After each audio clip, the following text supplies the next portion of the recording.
Welcome back to the 31 Days of Horror. I am your host, Mood616, and thank you once again for stopping in, guys. Yes, day 11 is here, and we are going to take it back to the 90s, which we haven't done yet on the 31 Days of Horror, Vol.4. So we're going to do that from 1992 with a film released by AGFA called Ninja Zombie. Yes, I know on day 4 I reviewed Soul Tangler, of course, which was also released by AGFA. But this one just recently got released, and I've been dying to check this one out because I knew nothing of this movie until it got announced by them. And the very first thing I read about this film was it was shot on Super 8, and right there I was just sold. I had to see it because I love movies that are shot on Super 8 film. And, you know, combining ninjas and zombies, because if you know me, you know that I love ninjas and I also love zombies. So this was a no-brainer to pick up. And plus, you know, it's a very obscure film, you know, from 1992, which I believe this movie was probably shot in the 80s and released in the 90s, just by, you know, the hairstyles and just everything about the aesthetic of the film looks very 80s, But getting into the premise of this one, basically this one follows our main character, Orlin. He's not really a main character. It starts out with his character, and he is actually saved one night by this person. From being mugged. He is actually part of this archaeological dig, and you know the guy obviously knows that once he saves him from being mugged in the mean streets of Chicago. And he decides that he actually wants something in return for saving Orlin's life, which is the treasure that he is actually digging up in this archaeological dig. So he doesn't really want to give in to this guy and give him the treasure that easy. So he calls up his buddy Jack, who is a kung fu master / ninja, for protection because he feels like he's being bullied and he feels like his life is being threatened a little bit. So of course he's out with his friend Jack one day. This random ninja kind of shows, or these ninjas show up, and Jack ends up being killed. So at his funeral, he comes across this person named Brother Banjo. I think it's Brother Banjo.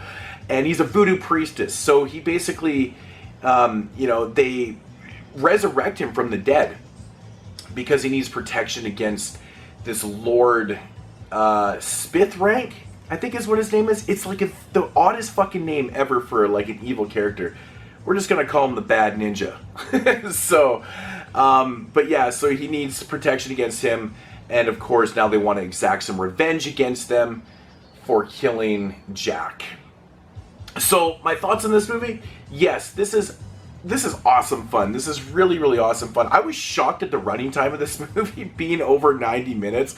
That was just crazy to me because most Super 8 films aren't that long. Yeah, man, this is a fun movie. I've seen worse acting in better made films than this. I was very shocked at the acting in this. Even the editing wasn't that bad in this. You know, it wasn't too bad. The whole aesthetic of the film feels like it's the 80s. It's got a pretty fun soundtrack to it. I wish they actually played this song more in the movie because it's pretty pimpin'. But to my amazement, though, there was like choreographed ninja fight scenes in this that just had me killing myself laughing. Of course, you know, it's probably unintentionally funny, but some of the dialogue had me laughing too, which, you know, it's not really trying to play itself too serious with a film called Ninja Zombie and bad guys named Slithreich with, you know, spider tattoos on their eyes and shit. It's fun. It's fun. There's a lot more to the story than I said in the synopsis too. But I'm not going to reveal everything and stuff. It's not just a revenge film, which is actually kind of interesting, but it's a fun-ass movie overall. I had a blast. I couldn't look away. You know, with a lot of these low-budget type films, you're always going to get your down parts in these movies because they don't have the budget to keep the action up. And in a film like this, you know, that's kind of the main focus is the action. So you're going to have to, you know, pad the time with a little bit of story and stuff, which you do get in this. It's a little bit of downtime, but it was still interesting enough for what it was. But yeah, you know, the fight scenes were probably the highlight of the film for me because they're choreographed along with some of the funniest sound effects. It's like straight 60s, 70, really low budget kung fu sound effects and shit. Shit had me laughing. And another thing that really kind of shocked me about this movie was the makeup on the ninja zombie, on Jack's character, was actually not bad. I mean, the look of the zombie wasn't too bad. It doesn't have a lot of gore effects in this. When you do get the effects, you know, they're low budget effects, but they do the trick. They're not bad. There's some scenes where some ninja stars are kind of thrown through this guy's hand and his back and shit. It looks okay for what it is. Remember, it's shot on Super 8. So you kind of have to take it for what it is. But all in all, man, I had a blast with this one. I thought the end of the movie was actually really fun. And, yeah, you know, if I had to rate this one, I'm going to rate this one on pure, kind of like how I do on shot on video films, you know, pure entertainment value, because we know the films are so low budget, they can't really be compared to anything else but themselves within their genre, you know, shot on video and Super 8 films and stuff. But I'm going to give this one about an 8 out of 10. It was a lot of fun. Really, really good stuff. Highly recommend this release right here.